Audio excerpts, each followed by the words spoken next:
Welcome everybody to another edition of TEW 2020 as we're continuing our 2004 WCW as we're heading towards Super Brawl. But first, another check-in for the 2003 WCW Year Awards. Again, just go ahead and follow the link that you see in either the post here on YouTube or in the post on Reddit or wherever you see it. Go ahead and make your choices. Film what you want. Again, we have pretty decent turnout so far, and again, obviously, just pick what you want. There's only I think really only one award that seems completely out of the reach of anybody else, but everything else is looking really close, surprisingly. We have booked more than one or two good things, which is always a positive thing. But regardless, just go ahead, check that out, and then vote, and there we go. So this time we actually remember to unpause the video after we move the link to the form out of the way. Anyway, we start with our fourth pre-show match as Air Paris, Tajiri, and Dustin Rhodes team up to defeat Skipper Sean Stasiak and Gigantes of all people in 1442 when Rhodes pins Skipper the Bulldog. Ouch, that was not the booking I would have done, but oh well. That's a pre-show for you. That's why it doesn't matter. 66, as one of 12,000 people in Columbus, Georgia, as Rhodes gets a 70, Tajiri gets a 63, Air Paris gets a 68, Gigantes gets 62. Skipper gets a 49, and Sean Stasiak gets a 58.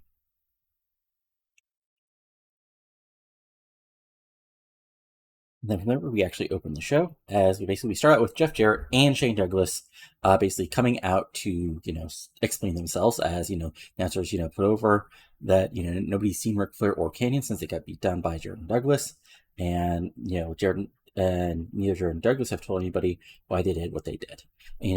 So we open the show, basically, Shane, both Jarrett and Douglas basically over their history. Jarrett, he was wrestling in front of crowds when he was, still in high school. Shane Douglas, says he's been in this company before. Then he went up to Philadelphia and became a hardcore icon. But so they both had the reasons to dislike the Horsemen. Jarrett goes over the fact, that men like Flair helped kill the golden goose of territorial wrestling and helped put my father out of business. And then Shane Douglas says, Ric Flair said I was never going to make it in World Championship Wrestling, so I walked away and became the franchise. I was mad at him, but the reality is, we got older, we realized we weren't that much different from Flair. We both wanted the same things. We were all egotistical assholes. We all realized we were the best things in professional wrestling, and the Horseman was a name that mattered. So we teamed up, and everything was going fantastic. We were the best tag team in professional wrestling. Canyon was a world champion, and Ric Flair was being Ric Flair, because the Horsemen need Ric Flair. But after Canyon lost the title, he went off the damn rails, slap nuts, and Ric Flair wouldn't do anything about it because he was still the former world champions. He never advocated to Bischoff for neither me or Shane to get world title shots. Yeah, we got like a random U.S. title shot, and that was it. Even after we lost the tag team titles, I think it was? No. It was off Canyon. Help Canyon win. Get involved in some feud with Chuck Palumbo because you don't realize you're an old, creepy old man. But, and Shane does sort of, what Ric Flair needed to realize is that the time of the Horseman was over. At least his version of the Horseman. His version with him and that freak Canyon. It was time for a new era of the Horsemen, led by men like me and Jarrett. But he didn't want that. He was stuck in 1989. Well, it's 2004, and we just gave him and we just jogged his memory. So, I'm the franchise, and there's nobody better. And if Ric Flair and Canyon ever show their faces up in this company again, we'll really take them out of professional wrestling. 96, really good promo, and sets up, the angle that we got going. Then we go backstage where Nita Colt is backstage, cutting a promo. She says, I have ice in my veins, and it's my destiny to destroy these pathetic women who call themselves professional wrestlers in World Wrestling, as I've wrestled all over Europe and set up my skills, so I deserve a title match. And Angel Lockingham says, you think you're the hotness just because you've won a match or two? Why don't you face me, a former women's world champion, and maybe if you pull off defeating me, you might get a title shot. 51 saw a promo setting up the match a little bit later. Then we go backstage where Jamie Noble is with Ebony Sable, his bodyguard. He walks into Bischoff's office and he says, okay, I said it last week, but now I'm coming to you. I deserve a rematch. That masked goofball got lucky. Sure, he's won some matches in Japan, but this is the United States of America. So, give me a rematch, let me win the cruiserweight title back, and let me continue what do you do? Bischoff's like, Jamie, yes, you lost the match, and you're high up in contendership, and you deserve to be in the title match. But so do other people. So I have an idea. You go out there, you face an opponent of my choosing, and if you win, good. You get your rematch, clean as whistle. But if the person defeats you, it's a three-way dance at Super Bowl. And Noah's like, I don't care. I'll face and tap on anybody you want. Well, how about somebody who won a big match last week, has been one of the youngest, hottest superstars in WWE today, and a former champion? He's like, again, I don't care. And then in comes AJ Styles to a prop, and Noble's still is a little more nervous. He's a tag team wrestler. Doesn't matter. Yeah, he got lucky last week versus the Horsemen, but look at the Horsemen. They're gone. Look, I'm the Redneck Rebel, and AJ, I want to teach you a lesson in a minute here. 67, solid stuff. And then we actually have the match, which gets a freaking 78. Oh yeah, AJ Styles is good, and so is JV Noble, actually. It's both had great wrestling and good heat, and probably is honestly, probably a just awesome 8-minute match. AJ Styles pins Jamie Noble with a Styles Clash. He gets a clean victory over Noble. Basically Styles is able to just hit the couple big moves in succession before Ebony Sable can get involved. And AJ Styles gets the huge pinfall victory, getting the 1, 2, 3, 78, like I said. Noble gets a 79, Styles gets an 83, and Styles celebrates while Noble freaks out, which gets a 70. Then we go have a quick backstage segment, which actually involves basically all of the Helms Legacy, which is why the lower is the ratings a little lower. As Cash and O'Neal, Cash and Reno, Cash is hanging out with Reno, says, this is what greatness looks like. Reno he's looks tough, and Helms is say greatness is coming to save World Championship Wrestling. Tonight will just be a preview of what's going to happen at Super Bowl, Eddie. And I'm just use your little nephew as a reminder of how I'm going to become the world champion. Because Chavo, you've always been a shadow of not only your father, but your uncle as well. So when you're getting super kicked right in your throat, don't blame me, blame Uncle Eddie. This gets 63, like I said. Yeah. Then we basically, come back commercial and cut to the, graveyard. We see a man basically under a hood dressed like Lestat, but if you notice, it might not actually be Lestat because in behind the curtain type of thing, Lestat is sitting out of his contract, so I had to figure out an angle. He says, Morning Star begins, a message must be sent, and once tonight in the main event, Vampiro rightly takes apart Jeff Hardy like he should, as he shares a look with Vampiro. We have been told to make a sacrifice, and even though we have a worthy sacrifice here, as they pull apart Lestat, who's still struggling, or Lestat, quote unquote, and Enigma, who these fans love and desire, will be an even greater one. So, Vampiro, you know what you must do. Vampiro simply nods. He still looks a little he shares a look with Morningstar for a moment before he nods, as Macias looks like Macias in the backstage, all angry. As this gets a 92, good stuff. Then before the women's match, Celine comes down to ringside, which gets a 58 as she just comes out and gets a pop. Then the actual match, in about that turbo wrestling, not that bad, and non-existent crowdy. Nia Colt defeated Angel Fox in 7:37 by submission. Angel Fox has her best, but Nia Colt actually out wrestles her. She cheats, she doesn't really cheat, but she's just an asshole. She knocks Fox while she's down, chokes her in the end. But then Colt locks in a submission right in the middle, and Fox has to tap out. This gets a 58. Colt gets a 51. Fox gets a 49. And post match, we have a Colt Celine stare down where Celine holds up her title and points at Colt. And after the commercial, it's officially announced that at Super Bowl, for the women's world title, it will be Celine Cartier versus Nikita Colt.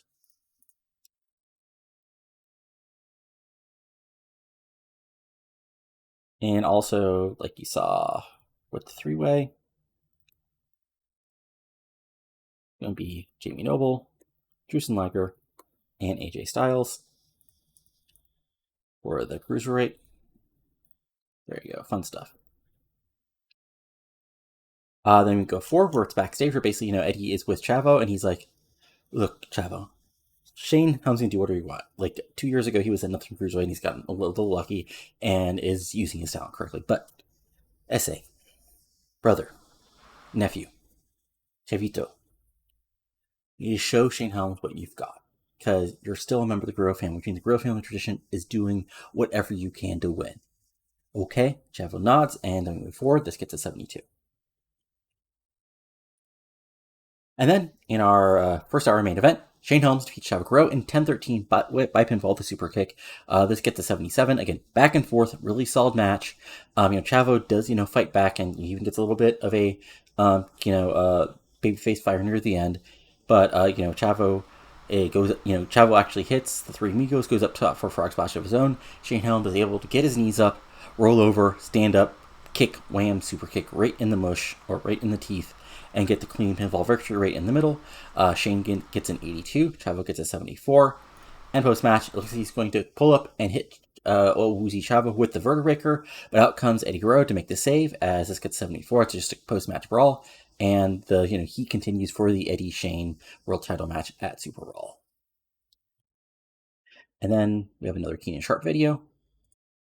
And again, just like the other Keenan Sharp video, is basically like, a little video about lies, corruption, people being arrested, and a Sharp voiceover saying, this is what the world is like, but it doesn't have to be like this. If enough people realize this is not the way and follow a new path of glory, follow somebody who deserves to be followed, like myself, Keenan Sharp, together we can make not a lateral move, but advance forward to true greatness, but only when you realized that you should follow me and not yourself. Because you shouldn't trust yourself, you should trust someone like me, Keenan Sharp. 72, solid promo. And then, in a good match, Booker T makes his first match as a heel as Booker defeats Alex Wright in 11:25 by pinfall with a bookend. This gets a 72. Let me see here. Oh, okay, no storyline. Should have added something wacky to this, but okay, not the end of the world. Booker gets a 78. Craig gets a 73. Back and forth match, and Booker doesn't even cheat. Like he's just instead of being a cheating right now, he's just more brutal. Like he just lays it in, chokes, and in the end, Alex Wright gets a little bit of a face comeback, but Booker T is still a former world champion 5 times. He'll tell you all about that as he drills Alex Wright with the bookend and gets the 1, 2, 3. Oops. Come on, you can do it. Let's move forward again. Let's try that again. There we go. Okay. So, another, wow. I mean, this is going to be a hot-ass match. Okay. So already basically comes up and claps, sort of jokingly, and he has the mic and he's like, Booker, I thought we were friends, man. We traveled all over. We fought together. Help. We fought those scary SOBs how many times? And now, what? Because you didn't get what you wanted, now you're going to act like a jerk? Come on. This isn't you. I never wanted anything special. But Bischoff threw me in that 3-way. It's not my fault that you freaked out a couple times after matches and that Morningstar had himself in your head, man. That was on you to get yourself out of it, okay? Yes, maybe that's true, but why are you the second? Booker says. My queen showed out here to use me, to use the former world champion to get to the top. Because you couldn't get to the top.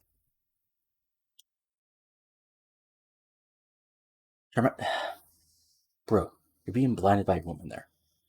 And I figured that was going to happen, that you wouldn't believe me, and you're going to go off into your merry little self-absorbed chase. So that's why I talked to Bischoff. And I'm not happy about it. But bro, I'm going to remind you why they call me Mr. Monday Night. I'm going to remind you why I got all the hype that I got here and why I've achieved everything I needed to. So, at Super Raw, Booker, it's you, sucker, who's going to get down. And Booker says, oh, we'll see about that. So, again, officially signed. And like I said, really happy that got a friggin' 100.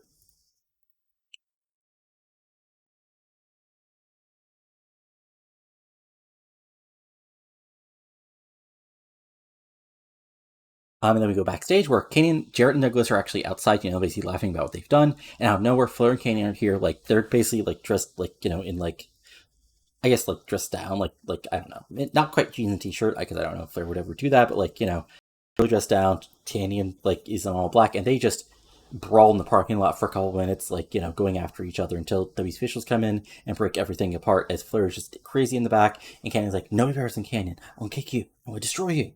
And Jerry's like, "Slap not to you, but you try." And that gets a 96 as this feud continues. Then we have a quick backstage promo with Jeff Hardy where he's basically doing Jeff Hardy things and says, I'm not scared of Vampiro. I've been in the darkness. I've seen it, and I've crawled out of it. So Vampiro, you got another thing coming tonight. 73, perfectly solid thing. And then it's main event time. Or no, wait, first we got the announcement that next match will be in a big tag team match. It'll be Kaz and Noble teaming up for the first time in a long time, team up against Rey Mysterio Jr. and Jushin Liger. And also, it's officially announced as part of that Kaz has been named the number one contender for Rey's Jr.'s U.S. title.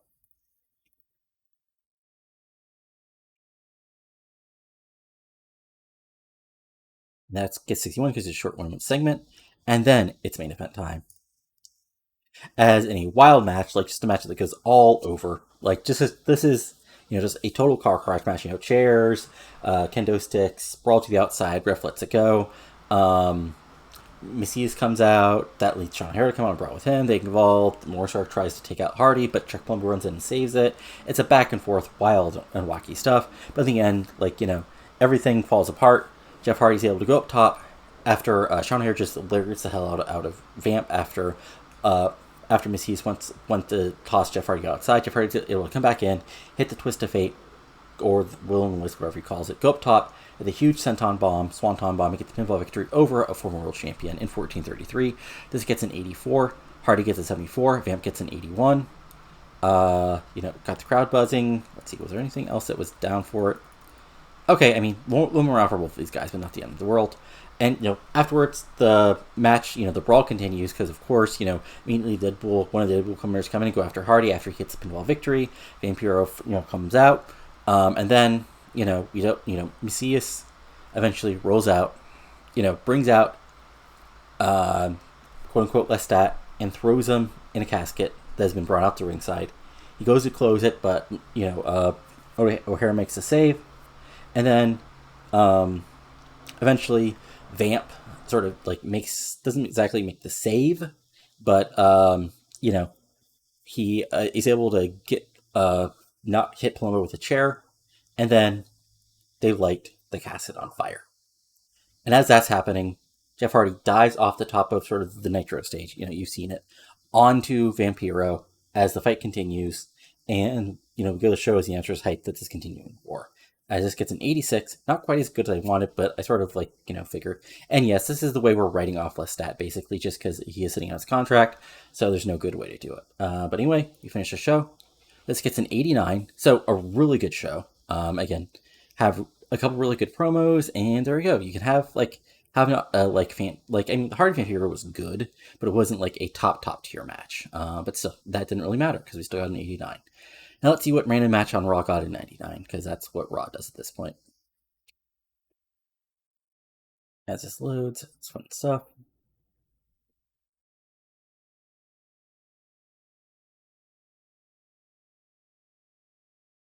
So let's see, Raw. Okay, Raw got in. Oh, we actually beat Raw. Let's see here. What did they do? Anything interesting? Jericho insulted Triple H. Orton defeated Kevin Nash. That's a big victory for Orton. K-Quick, Triple H, and Brock Lesnar. Bachelor team defeated Diamond Dallas Page and Wild and Wicked. Kane defeated Ryu by DQ. Shawn Michaels and Big Show defeated Chris Jericho and Chris Benoit. Kurt Angle defeated Steve Austin, Scott Hall, and a random 100. Okay. Let's see here. Any mail? Okay, yeah. Johnny Grunge. Jerry Lynn. Okay. Yeah. So I think. Oh yeah, and a quick thing again. I had to have a one week Saturday night to get things back in gear, but okay. So here we go. Saturday night was Ebony Sable defeating Sabu in a squash, and Sabu killing Sabu. Angel Fox defeating Allison Danger up from our developmental territory. We had Super Bowl Control Center. We had the Roman Legionnaires defeating Blitzkrieg and Yang. The Kenny Sharp video. The Skipper defeating Air Parrish, Lashley, and Shannon Moore in our main event. The Skipper celebrating. And then in a post-show, AJ Styles, Paul London, and Jack Evans defeated Cash, Shaving Noble, and Marching Dragon. So again, fun stuff, just a little Saturday night to keep things interesting. And one other thing is that I saw a person or two mention that they wanted to see some developmental territory stuff. So what I'm going to do is I'm going to bring up that real quick. I'm not going to do it every single show, just because it'll get old. But just to go over, we'll go over NWA Wildside first, just because they have the slightly different, basically, because I don't own Wildside, they still have their own, roster members. For example, Jason Cross is not actually, I don't actually, have him under contract. Somebody like Tony Stradlin also is not under contract. So, but they're still being used. But again, just to go over things, just so you know, So they're actual like their titles, not the NWA titles. The Wildside Tag Team titles is Sexton and Stradlin. They've held the titles since August of last year. So there you go. Wildside Heavyweight Champion, Georgia's Junior Heavyweight Champion is Ray LePen, also better known as Adam Rose. He's held the title since the end of 2003. And the Wildside Heavyweight Championship is Jason Cross, and he also won the title in December. He won the title off Sterling James Keenan, who is of course now Keenan Sharp.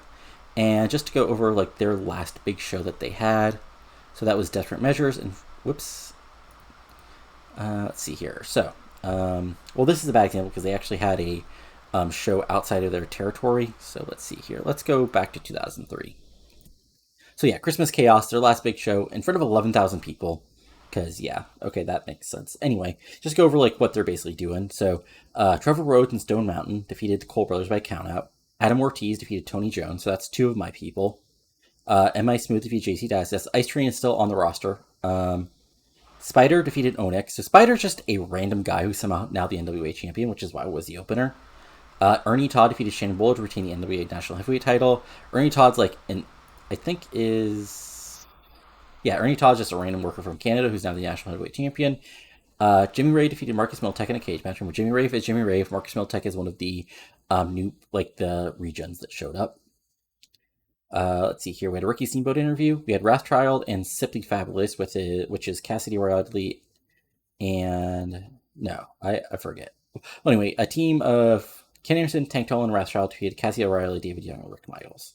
Because yeah, bad attitude is the actual team. We had Lazarus and Shawnee Devine defeating Chris Rambola and John Phoenix. So Rambola is this guy, from WCW. Laz is a guy who dresses up like Britney Spears, and Johnny Devine is Johnny Devine. Shane Balor defeated Andrew Big, who's actually Kai Grace, because again I changed names afterwards. So there you go. We had Ray LePen defeated Prince Nana, Keith Walker, and Ray Gordy. So these guys outside of Nana are all developmental territory guys, and Jason Cross defeated Adam Jenkins in a 69. So there you go. And just as sort of like a random show to look at what they do on a regular show. So they get about 3,000 people for their weekly shows. And Tony Jones defeated Claudio on the pre-show. Let's see here, other stuff. Johnny Devine defeated Tony Cozina, Chris Rambola, and John Phoenix. Rothschild defeated Kai Graves. Adam Jenkins defeated Marcus Miltech. And Jason Cross defeated Jimmy Ravens, Prince Nana to retain the heavyweight title. So there you go. I like the fact that like I don't buy them, and I sort of like have to get people over on the developmental. Now on the other hand of things, of course, American Wrestling Queens is my company. They do what they do. And again, to go over the titles, we have the tag titles, which is held by currently Kim Nielsen, the future Desire, and Lacey, and they held the title since July 2003. And the AWQ Championship is also currently held by Desire since she won it off Korean Waters in December. So again, if we look at a couple recent shows, just to show you guys show history. So Ladies Night 30. Ladies Night is our like monthly big show. So for that we had a Counterpunch, which is Orny Jonah and Vanessa Hardy defeating Miss Molly and Tracy Brooks in a 45. Malia Hosaka defeated Madison Sinclair in a 45. But we had Lucina Busick defeating Becky Bayless in a 54. And we had in a big six-man, Natty Hart, Lacey and Sheila and Melissa defeated Allison Danger and the Social Scene, who are Antisocial and Nikki Roxx, basically doing a rocker chick gimmick in a 53. And the main event, Desire defeated Bonnie Max in the Future Reign to retain the title. And again, to go to like a random match here, like Kim Nielsen got the big win over Lucina to retain the title in a 56. Since I brought some people up, shows are a little worse than they used to be. Let's see here if there's a good example of a top show. Okay, actually, shows are about as good as they've always been. I thought maybe there was... no, okay. So yeah, they've been hanging around 50 for a while here. And if we go back to, let's see, titles... Oh, Queen of the Ring. The actual show tournament happens in November. These two pretend they don't exist. So if we go back to that show real quick just to show you guys... So in that tournament, we had Sheila and Melissa defeated Orny Jonah, Lucina Busick defeat Lacey, Desire defeat Madison Sinclair, Allison Danger defeat Malia Hosaka, Lucina Busick defeat Sheila and Melissa in the semifinals, and Kim Nielsen defeat Allison Danger, then Lucina win the Queen of the Ring. And just as a quick thing, top 100s. So yeah, there are matches all basically we've seen to be sec matches in the past couple months, all getting into the 60s. So there. Once I have more room to have more women, Lucina is going to be a woman I bring on here. I just have to figure out how to use her because yeah, I mean she's really good in the ring, but charisma macro wise, and yeah, star quality is decent, but like she's not like a huge star, like and there's other people who we could possibly and yeah, I moved Beth Phoenix down because she wasn't getting over for whatever reason, so she can do some matches on the undercard and hopefully rebuild herself up here. But yeah, I mean, I just wanted to show that because I know some people wanted to see that, and also it'll kill some time. Let's see. And storyline wise, again, we got Booker and RVD at a 96, Cruiserweight Fun at a 75, Darkness Evolving at a 88, the Horseman Feud at a 80, Jet Through a Storm at a 79, Mexico and Japan face down for the US title at an 84, Center Triumvirate at an 80, Tag Wars at a 70, the World title at an 85, Vampiro Hardy at an 82, and the Women's title showdown at a 61. So good stuff. I think that's about it. Let's see here. Yeah, I mean, yeah, that was one of our better shows as far as a Nitro, but yeah, that's about it. Again, like some people have morale issues, some people who I don't care about, some I do, some I'll probably pay off here near the end of the month. And yeah, merch-wise, just as a quick check, it's Goldberg, Canyon, especially after his face turn, Macias, Steiner, RVD, O'Hare, Flair, Eddie, Chuck Palumbo, Ray Jr., Vampiro, Sting, Hardy. So there you go. But yeah, just like look at the difference. Like Goldberg's at 1.5 million, Canyon's at 500,000. Then there's a big drop. So yeah, that's. Let me see. To Canyon, okay. I think I have to check real quick. Okay, no, there was no big jump. He's just really over. Okay, now he's a face. That makes sense actually. Now creative wise, like our top five is still Goldberg, RVD, Eddie, Ray Jr., Canyon. Exactly who do you think it would be? But yeah, that's it for now. I hope you enjoyed this show. Go ahead and give it a like if you enjoyed it. And subscribe to this channel. And comment below what you're enjoying and not enjoying. Subscribe to this channel for lots of TEW 2020 content, including this series, my WCW 1994 with no Eric Bischoff series. Now heading next year will be Super Brawl, ironically. And then yeah. And then I have my WCW 2013 series with randomly number generated goals and LW 2005. But that's it for now, so I'll talk to you later, and adios. Hope you have a good one.